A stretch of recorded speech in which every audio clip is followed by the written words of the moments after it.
There was yet another reminder today of Geelong's changing times. One of the city's big employers, Alcoa, released a multi-million-dollar package to help soften the blow of its departure at the end of this year. That money, together with measures already in place for the car industry, will ease some of the pain. But many fear it won't be nearly enough for Geelong to reinvent itself. Some groups hoped this week's state budget might have contained measures for a more coordinated approach to the departure of big employers and the creation of new jobs. The prospects of young people are of particular concern. As Margaret Paul reports, youth unemployment is already high and it's tipped to reach 20% in 2 years.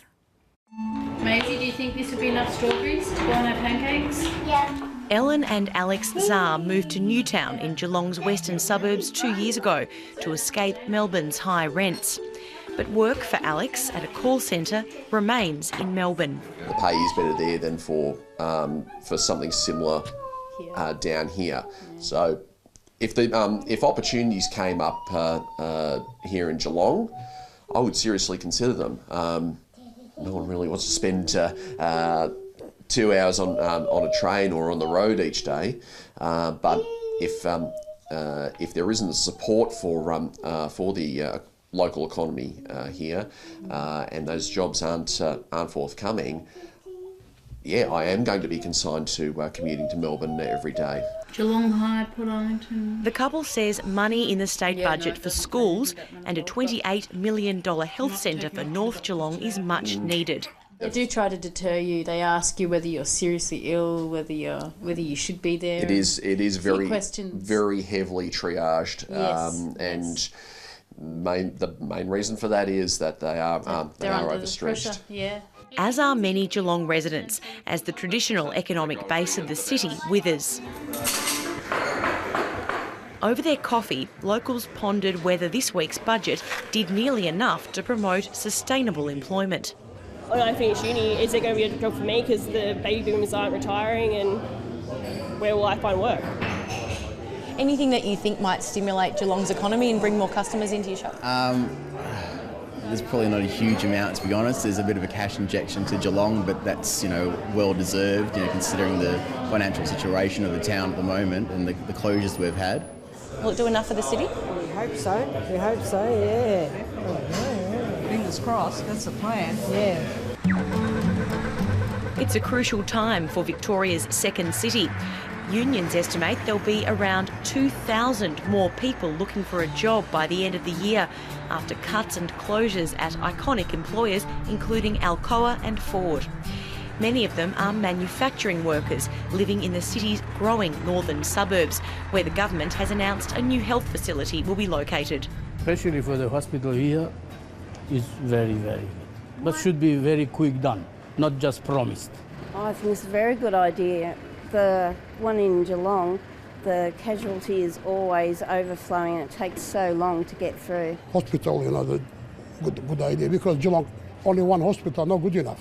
Population grow, it should be make a big hospital, public hospital. But the question of jobs is never far away. I'm still working, but young generation, how it work? Where do you work? Alcoa. Have you been offered retraining? Yeah. Will it help you find a job? I'm 64 years old. Next year I'm 65. How I find a job? What about young generation? Where I find a job? I don't think about myself, think about the young generation. Do you think they will be able to find a job, these younger blokes? I don't think so. Where is the job? Unions say if the city's youth unemployment rate continues on its current trend, it will hit 20% in 2 years. Unless we're planning for those school leavers to be coming into something and putting in place pathways and funding those pathways, either with business or just with government, then we're looking at a crisis situation in youth unemployment or in particular pockets of industry. Tim Gooden says what was missing from this budget was not so much a quick injection of cash, but an opportunity to plan for the economic shock of having thousands of people out of work. Governments these days don't like to play an intervention approach. They want the market to come up with innovation, etc., etc. But the reality is, unless there is some leadership there drawing them all together, either at a state level or a local level, that information and sharing, everything just slows down. Companies become frustrated because they can't move quick enough, whether it's through town planning or getting access to venture capital or government support. TAFEs and schools don't know which way to start training people. Other social issues start to develop: domestic violence, alcohol abuse, drug abuse, etc. High youth unemployment, etc., etc. And it was quite interesting to see. The committee for Geelong was one of the few local groups in this week's budget lockup. This budget is very important, certainly as Geelong transforms, and definitely in the lead up to the state election we would expect to see other announcements coming as well. But we believe that this budget does set the scene for Geelong as the economy transforms and diversifies. Rebecca Casson hopes nearby Avalon Airport will see a large portion of the $13 million allocated to attracting international airlines to Victoria, and the region will feature in the $8.7 million Victorian Defence Strategy. Plans for a rail link to Avalon Airport have been put on hold. We're very glad to see that at least there was an indication, and there has been some funding put aside in relation to reserving the land for that particular link. So we're renovating. Some locals are optimistic. Back in town, Vel Pehar is working on something that's more associated with inner Melbourne than Geelong, a warehouse conversion. Manufacturing's finished in Geelong, and it has been for a while, but it hasn't crumbled. Geelong's still here, people are still living, coffee shop's still full.